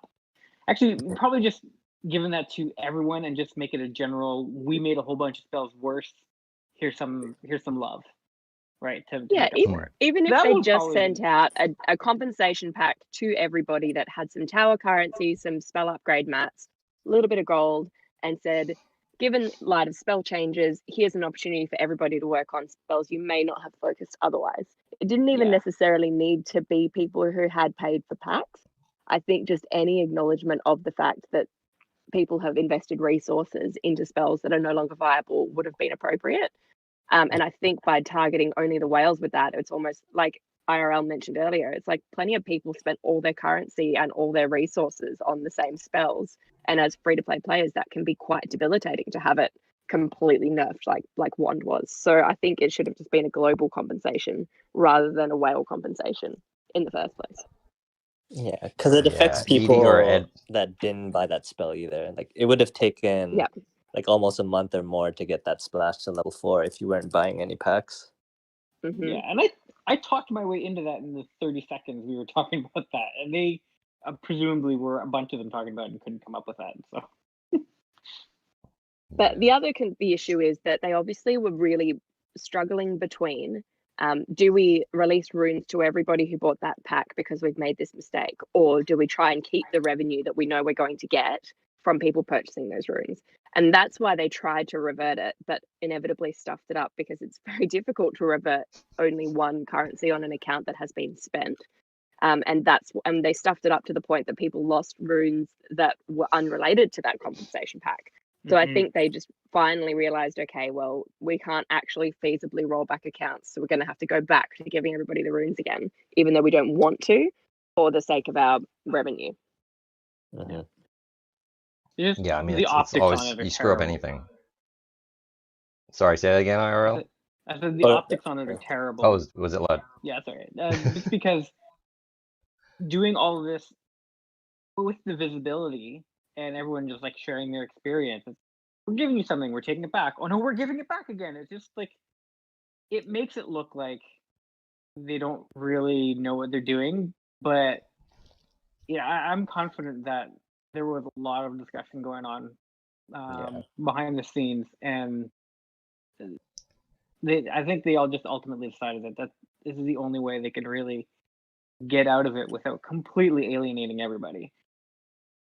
Yeah, I mean, to their credit, I think what they did was what they probably should have done, which is always easy in hindsight, would wait and really figure out what the best course of action. But I think to their credit, they were trying to act fast, and react fast. So that might be why they did that take it away, give it back, take it away thing. But yeah, it's hard. You mess anything up in an ecosystem like this on this kind of level, to undo something, it's hard. I mean, as you can see just from the spells, you rework anything and you're going to get a bunch of bugs. It doesn't matter how robust of it. None of these things go out as a completed product, in terms of games or even software. If you take, for example, Windows, when it goes out as a retail product or a product that goes to all the businesses first, it's like, if you gave a percentage to how complete a product it was compared to, say, like an actual piece of manufactured product, it's like 25 to 30% complete Yeah. when it goes out. It's honestly, that's about the figure. That's about the statistic that you're looking at of a piece of software going out. So yeah, and this is off, I don't know, it still comes up as beta. When I go to my Play Store, it still says Disney Sources Arena beta. So I don't know officially where they're supposed to be at, or they haven't fixed the text on that either. But no, I mean, I think they're doing a pretty good job overall. They did well for us in the beta stages, and obviously for you guys for the year. So I'm perfectly happy to have them communicate and at least try, rather than not communicate and just ignore everyone. Agreed. Yeah. Right. So just to lighten the mood quickly, I didn't give you your little thing about Iago and foul play. Again, it's one of the things. Which actors were offered or were gonna play Iago before? That is a trick question. The only right actor for that role is Gilbert Gottfried, and you cannot convince me otherwise. There may be a good argument as to why, but there were two people who were in line to play. The very first person who was actually going to voice, but then was unavailable as these things happen, was Danny DeVito. He was supposed to. I take it back. He would have been good too. There you go. And then before, he wouldn't have been as good, but come on, he would have been good. Before Danny DeVito, though, there was at one point, and I can see why this would have happened, but the actor who voiced Jafar, Jonathan Freeman, has come out in interviews saying that originally Iago was supposed to sound like Jafar. So I'm in my head, it's that he was literally going to be parrot fashion and just repeat back to him and do the weird, creepy sort of echo of his voice. I think that would have been really sinister and cool to see. I'm sure that's the direction they were going at one point when that would have happened, and that's why they ended up changing it and recasting completely. But yeah, apparently, according to the actor who would have, because I think he would have then voiced both. So obviously, and then they would have made him sound really messed up and creepy, which might not have fit in a film like that. Yeah, but as an adult now, you're kind of like, oh, that would be, especially when they did a live action, they could have totally got away with doing that idea. That would have been amazing. Because I don't think, I can't remember. I watched it once and I wasn't that blown away by it. But Iago doesn't even talk in the live action version, right? He says a few things, but not anywhere. He literally acts like a parrot. Yeah, he's not a character. That's actually my biggest issue with the live action Aladdin. Sorry, had a brain fart. Is that just Iago just wasn't very good. Like, I like what they did with Genie. I like what they did with a lot of the other characters. But yeah, like Iago is one of my favorite Yeah. parts of the original movie, and they nerfed him. They nerfed Iago. They nerfed, yeah. I would. Oh, that's a good question. Is it Ed or ED 500? Figure out how to type that out to tell us. Who is a better Iago? Is it Gilbert Gottfried or Alan Tudyk? Gilbert Gottfried. I mean, yeah, Gilbert Gottfried's amazing, but at the same time, the fact that Alan Tudyk can do Gilbert Gottfried as Iago is also pretty mind blowing. But then I'm just a big fan of Alan Tudyk. So, what do you think, Danny? I don't have an opinion. Don't have an opinion. People are asking for the Titans Discord in official. Guys might want to make a post in clubs recruiting again. Okay. I don't think you guys need any help recruiting, right? Well, No, but our Discord is just the community Discord that we started like months before the official Discord came out. So as much as it's our club Discord, we don't actually use it to recruit at all. It's just that on the official Discord, we can't post links. So yeah, I think Raptor's saying that people are calling out for you guys to be Yeah. officially on, which is obviously you kind of deserve, but why would you when we have such an awesome, well, obviously your original Discord has turned into this awesome community Discord, and we thank you for that. A lot of good info there. Yeah, because the Titans are awesome. So, what else haven't we covered? We covered RuneGate, right? And we've done all our trivia and fun things, and we're off to watch a bunch of movies now, I think. Before we move so on the from streams, spells, we've had a lot of yeah. people across like Reddit and across Discord asking why Thunder Mountain Boom has been placed so low on our new tier list. And I just wanted to clarify in terms of the difference between mid-game and end-game. Whenever we do our tier list, we always are focusing on end-game. A, because that's where we play, so we can't give a reasonable opinion on mid-game because we just don't have that experience. Yeah. But B, because it's good to know what you're heading towards so you can invest your resources accordingly. And the issue with Thunder Mountain Boom, and I'm sure the other guys will elaborate further, is that by the time, because it's one of the slow charging spells, by the time it charges, and then you wait the 2 turns per character for that stun to go off, at endgame, often the battle is already over before you even get that first stun off. Plus the fact that it doesn't charge while any of the heroes have that counter above their heads. So you have to wait for every opponent to have 2 turns before it even starts charging again, and it's an incredibly slow charge. So I just thought it was important to clarify that maybe at mid-game where your battles are longer, you might see some more value out of that spell, but by endgame, you can ignore it entirely. So that's great, Danny. And I think we got it's a new name to me. Sorry if I've missed you in the previous weeks. But Blake says, do you think they will bring back those top spells as events? Kind of sucks that a lot of newer people such as myself can't get them, and yet they are best spells in the game essentially. Will they bring back those top spells as events? You mean during the events? Yeah, because that's how I got my foul play and my Toy Story spells during the event. They usually do, don't they? Whenever the event's out, whatever kind of themed spell goes along with it comes out too. They have. So yeah, and, the events what were we are predicting? seasonal. Yeah. So we've what were already we had predicting as the Onward next? rerun, and we're gonna get more of the other ones. I think they're gonna do Aladdin next because that was the one they did after Onward. I'm hoping they rethink it and offer Toy Story as a kind of mitigation for these spell nerfs, given that both the Toy Story event spells are still quite competitive. I'm hoping that they will bring that one around next, but I'm expecting Aladdin as well.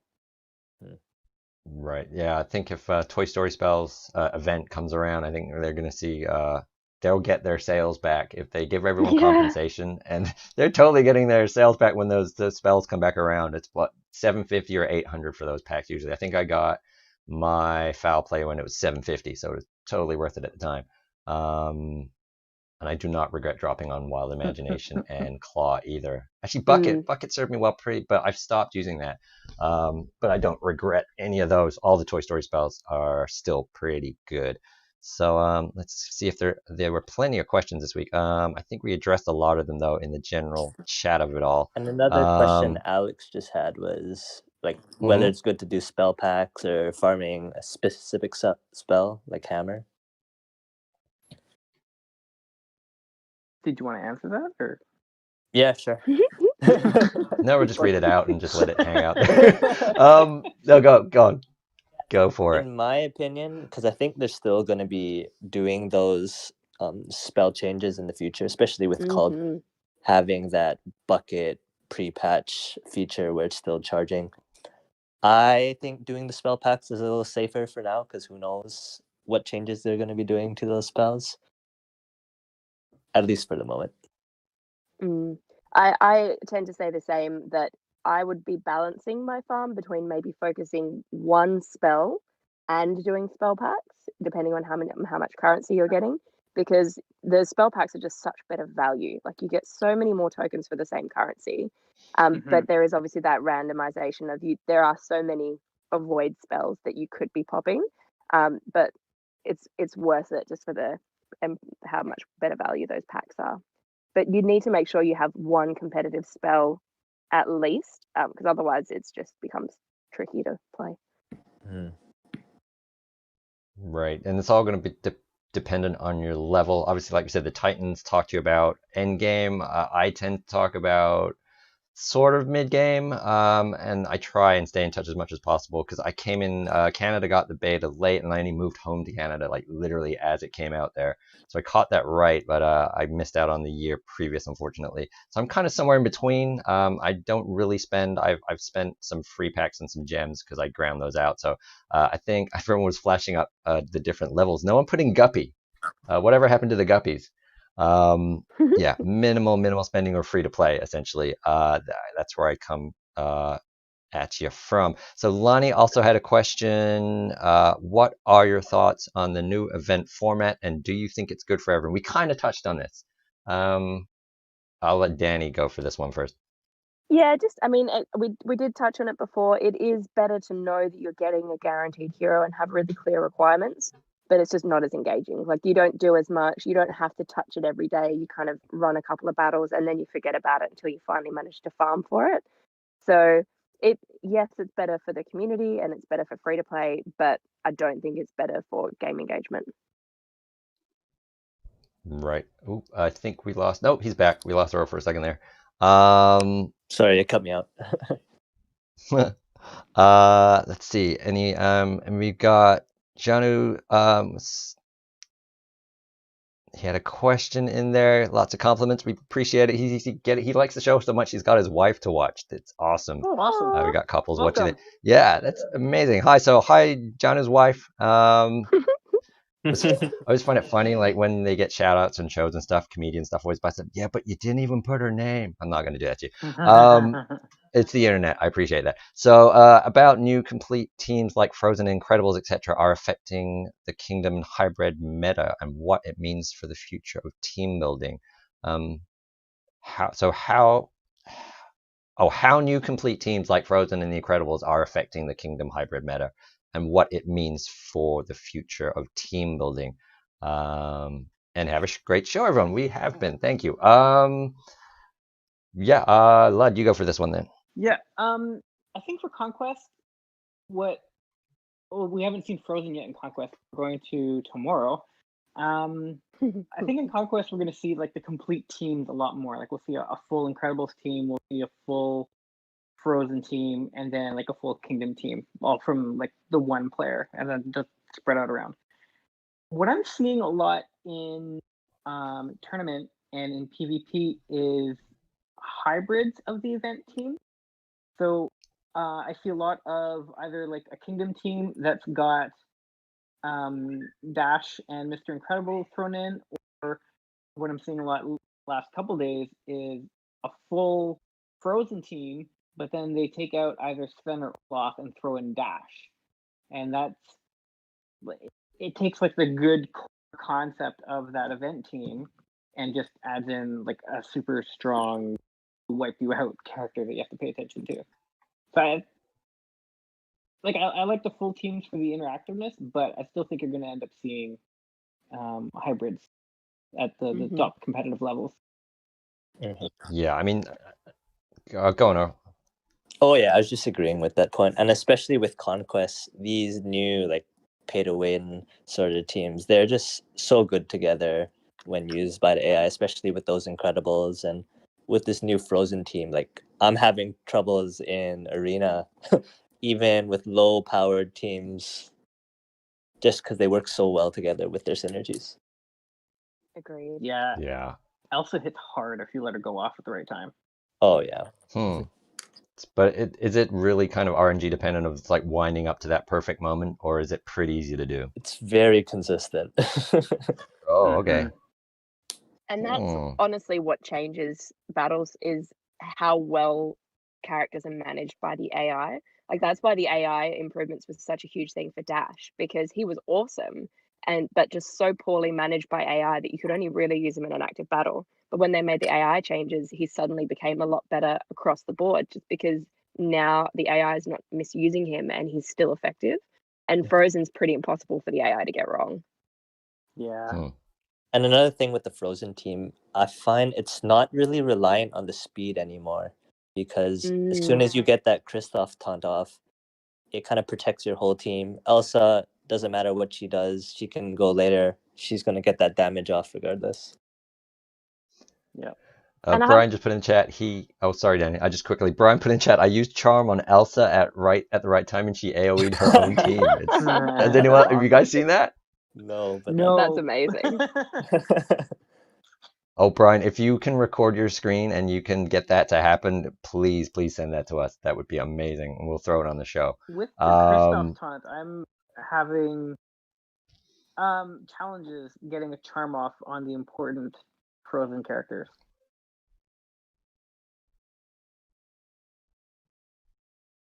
Sorry, what about the charm? With Kristoff's taunt, I'm having difficulty getting a charm on the important Frozen characters. Okay. I'm constantly having to target him, so I can deal with the other ones by doing damage to them before he gets taunt and then finishing them off with AoE.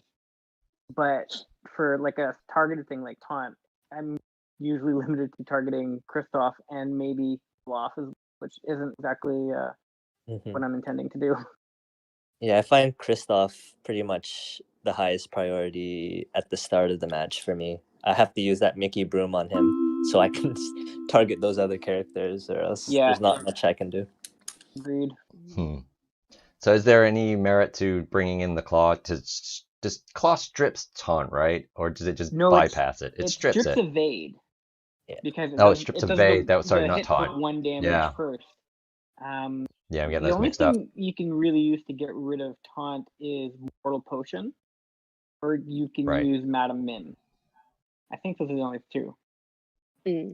So yeah, that might be interesting to see what we can maybe do a top 10 of like what characters sort of replace functionality lost by spells. Let's see, go to the chat because it's been real busy. You guys are hopping the night. So Brian, we got with his cool little AoEing his own team, and then Lonnie said, I find it interesting Elsa's huge special is named Show Yourself when it was part of Into the Unknown. So Show Yourself is the song that she sings when she discovers she's the fifth element, and that's why the icon is her elements, because that's her like big moment of realizing that she's the magic.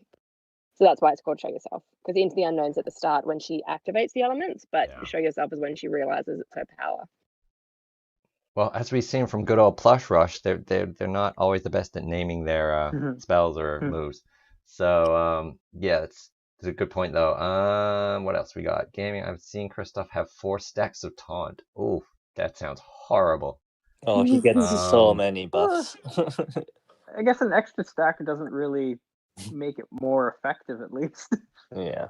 Oh no. Yeah, that is true. But yeah, if you're trying to strip it away to get through 4 layers, like the match is over by then. Well, so it makes Mim I haven't even got there, and I know that. So the new events. Well, Carlos doesn't like the new events. Super hard. We don't get any gear anymore. Yeah, we went over that. It's like you can't replay. You don't get anything out of it, and it's a little not as engaging as we'd like to be. But we'll see. They'll balance it out. We really hopefully. need to run a rerun at the same time, just to keep us connected. I meant to point this out. It's like how it's never happened before where we don't have 2 concurrent, even if they're like the soft mini events. There's never not been 2 at the same time, right? That's the other thing. Until now. They got rid of the sorcerer. Well, not got rid. They didn't activate the sorcerer trial this week, and they didn't say anything about it. So I don't know if Mm, that's just gone away for the time being, or if they're going to bring it back. Interestingly, the last time we had trials, they did the same thing. They were running all through autumn or springtime for you, Danny, and then just mysteriously in November they stopped 1 week and never came back. So and that was when there were stones. Yeah. yeah, All right. So it makes me So, wonder if it's something to do with that they're reworking the trials to make them stones for next month. Because Yeah, obviously how we're only hard one would it day have off been to June put up? now. How would Exactly it have been though. to Like put up why Sally's wouldn't you just potions for Monday, Tuesday like normal? Like, come on. exactly? As much as Sally's potions is not the best of the three, it's still something to do every day. yeah. Or maybe because they did Yeah. have that holiday on the Monday, but that's another thing they could have just put on a timer. I think they normally Yeah. are on a timer because they start at midnight their time. I'm sure there's no one at the glue Yeah. office looking at their watch Do you know- and going and pressing the button. Like, It's my time to shine. Yeah, I don't know if this bears into. Alex put in the chat a while ago. Next event. What do you think? I think he means maybe what a new event is. But quickly, what if it is about which event is coming around next? When there was nothing in that little sorcerer bubble, Mhm. and when it was obviously blank for a while, a couple of times I let my phone screen die by itself, and when it came back, it had something in there. And what it had in there was it had the Aladdin event, and then it had and it cycled through to the Incredibles event. So I don't know if that was my phone just skitzing out going, why is there no graphic in this area where there's normally a No, graphic? that was. And it Those, just Go ahead, Danny. you go. Okay. Okay, Those were actually the graphics from the starter, like the new account events. So it wasn't actually the Incredibles event; it was the Elastigirl event and the Aladdin event that new players get. So oh obviously they don't show for us because we've completed them. Like once they're complete, they're gone. It wasn't the seasonal events that correspond to those images. okay. Because yeah, I got Aladdin, and yeah, it was Elastigirl, and they just kept cycling around, and then they just disappeared. When you click through them, you got that there are no events. Please wait or check back soon. So Yeah. Yeah. that's just So a it weird was- kind of glitch. It was just a display glitch, basically showing up events that aren't supposed to show for us because we've completed them already. I don't even know if I have completed. I probably have. I don't remember. But yeah, those came up. I thought that was a bit weird. So, but no, and then they dropped Frozen the very next day. So that's way better than those. What else have we got going on in the chats? I think I saw it really buzzing by quickly at the moment.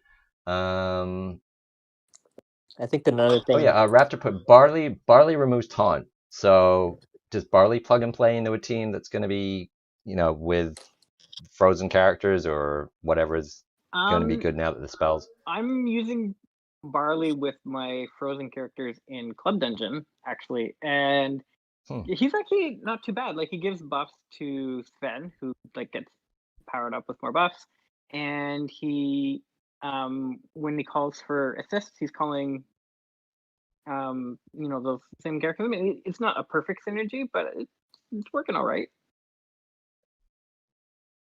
Okay, so we may have done it. We may have covered everything there is to cover this week. Probably not, but Well, there's been a lot. We hit the big things at least.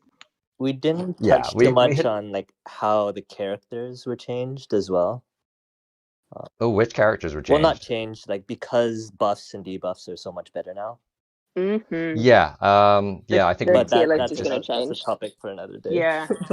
Yeah, I Next think we week. can do, like you're saying, maybe next week's top 10 will be the most new desirable character. Obviously not like the ones that we all know, like Chasing Shanyu and whatever, but just the new list of who might be the most viable or chaseable now that this new era has descended on us. Yeah, So I can think of a couple off the top of my head, so we can talk about that next week. We should have the tier list done by then, hopefully.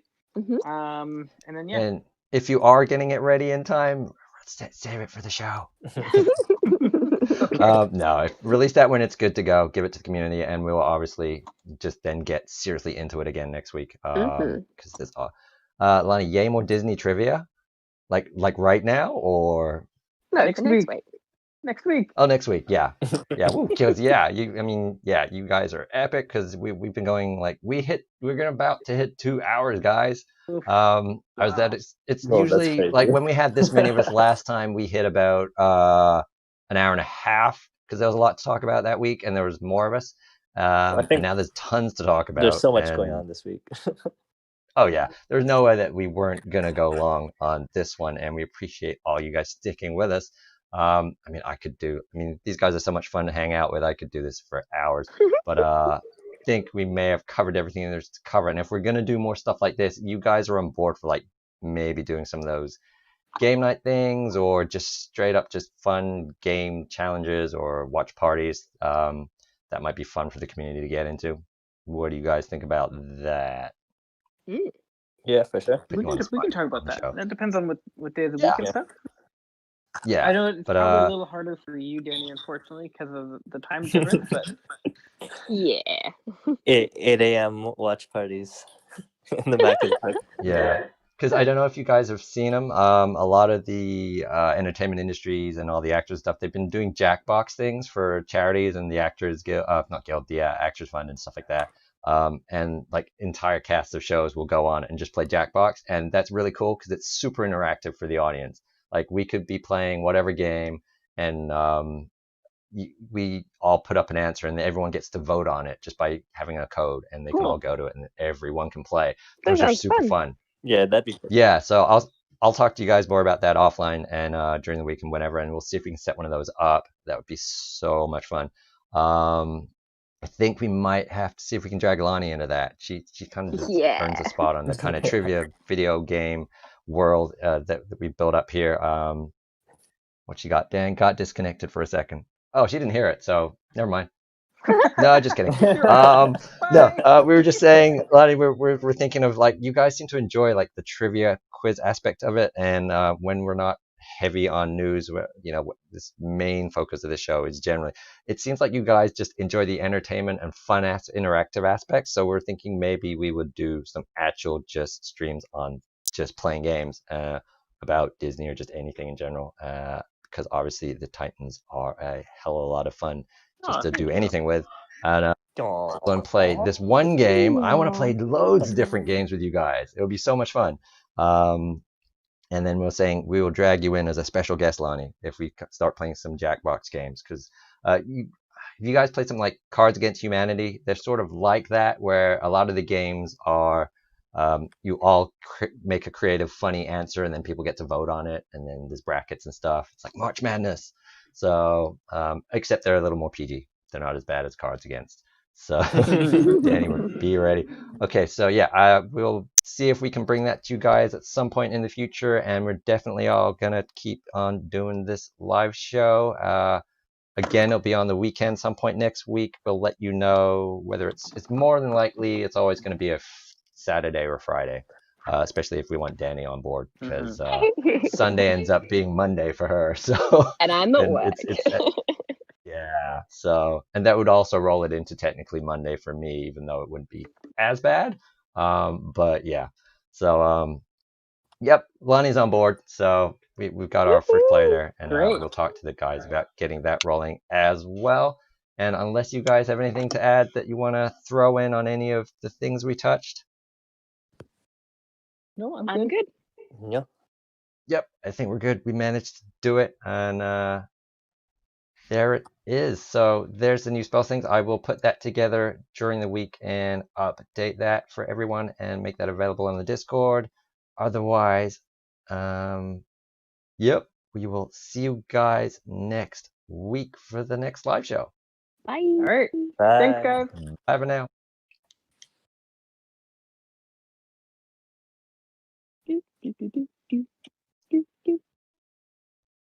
Oh, good timing on the outro screen there. And so No, it's the and after remember, party. we are, yeah, it's the after party, which, all right, later, Alex. Thanks for coming by. We had quite a few new faces in there today as well. Appreciate you guys hanging out. Don't forget to like and subscribe, and we will keep doing it. and also bring you those new things like the game nights. That'll be fun, and maybe we'll get some watch parties going as well, because some people need to watch some movies.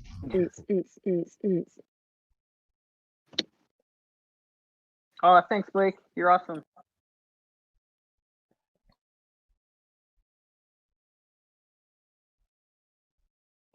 Give them a few more seconds. And who else did I want to? I will give another shout out to Janu's wife. Yeah. Thanks for joining Janu and us doing this crazy thing. Oh, and Lou as well. I didn't see you if you didn't post anything previously. First stream, welcome. Thanks for coming by. Appreciate it. And on that note, you get the last shout out because okay, we are definitely into the 2 hours now. Congratulations, guys. We will see you next time.